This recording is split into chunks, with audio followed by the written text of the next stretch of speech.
Hello, hello, hello. So I'm back in the kitchen. It is 1:56 in the afternoon, and that is a lot later than I expected to be. I got caught up in a visit with my family and got distracted.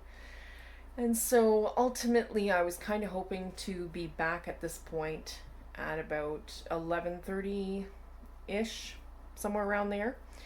I'm really still confident the bread is going to be fine. And so let's have a look at it.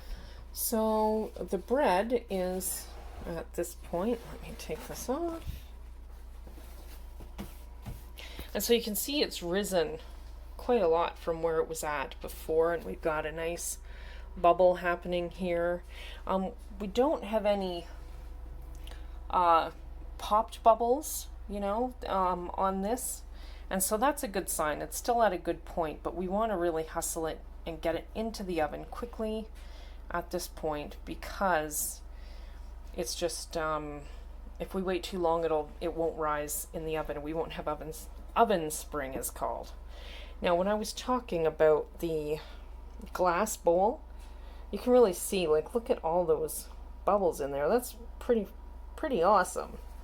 And so in these other containers, you can't really tell what's going on underneath. But in this one, you really, really can. And it just looks really good. I'm really happy with how that's looking. So, we don't have a dishwasher. And so I've nowhere to hide my dirty dishes. So you're going to see some dirty dishes as I scooch over here to talk about the pots, or the Dutch ovens, the casserole dishes that I'm using to go into the oven. These need, see, they have a nice heavy thick bottom. They're not like the black metal roasting pans that are really thin. These are nice solid pans. And what I'm gonna do actually is put them in the oven. Oh wait, I'm missing a big one. That's okay. These are different ones than I usually use because I've got leftover mashed potatoes in the fridge in the big one. But these will work. So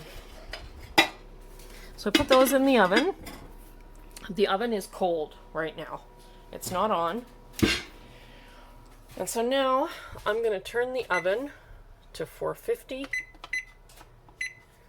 and press start. And then I'm going to set a timer for 30 minutes and set that. So it's really important that the, let me turn this around here. So it's really important that the dishes get really, really hot. And especially for casserole, those kind of casserole dishes, you don't want to necessarily put really cold dishes in a really hot oven. And you got to make sure they don't touch cold water after they come out, or they could explode and that could be bad. You just want to get them nice and hot.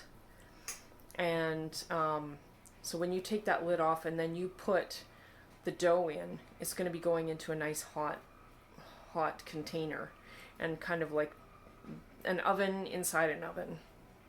And that's all there is for now. So I'll see you back here in a half an hour. So a half hour is up. It's now 2:31, and I'm going to take these out, at least two at the first two, and then I'll shut the oven. Take the lid off. Which one am I going to do? And I'm going to put this one. Just take it out and put it right into this pot, this pan. Just like that. See here, listening to it sizzle? That makes it a nice little thing going in the oven. I'm going to do the same with this one. So this is the reason why, if you had a big Dutch oven, then you wouldn't need to go through all these little steps. And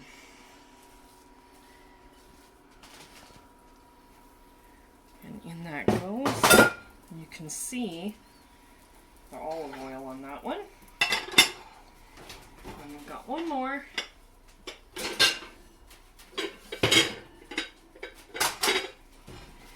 I don't know.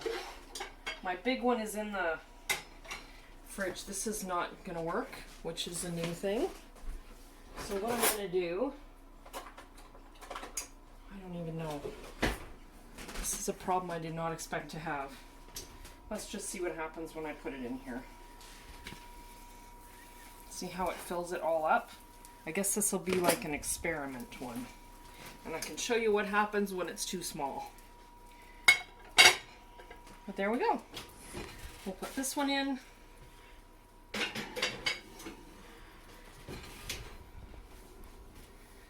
And now I will just set the timer for 30 minutes.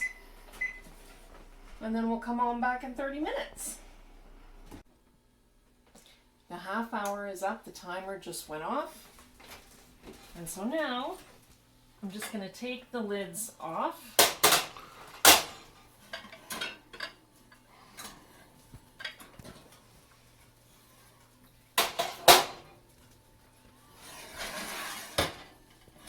All three of these. And then I shut the door,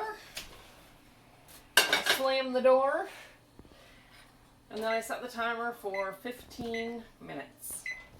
So it'll cook for 15 minutes with the lids off, and then in 15 minutes we'll take it out and the bread will be done. Okay, so 15 minutes has been up, and now we're going to take this bread out of the oven.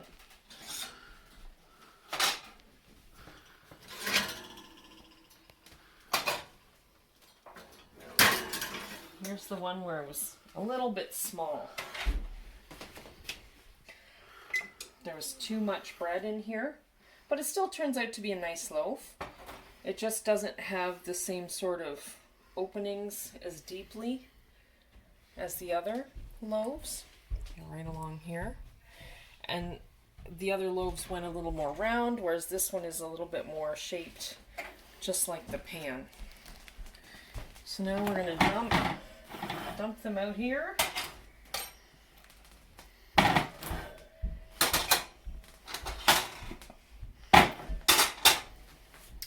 And then for the final step,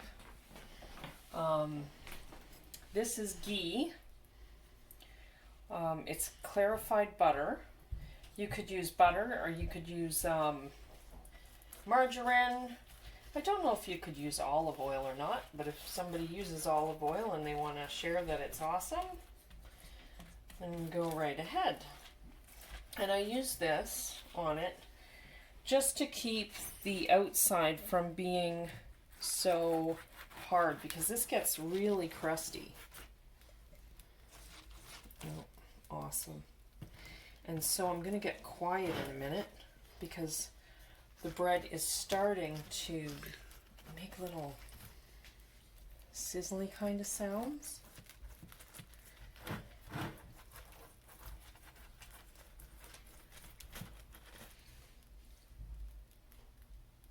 Can you hear it? You might have to go right in.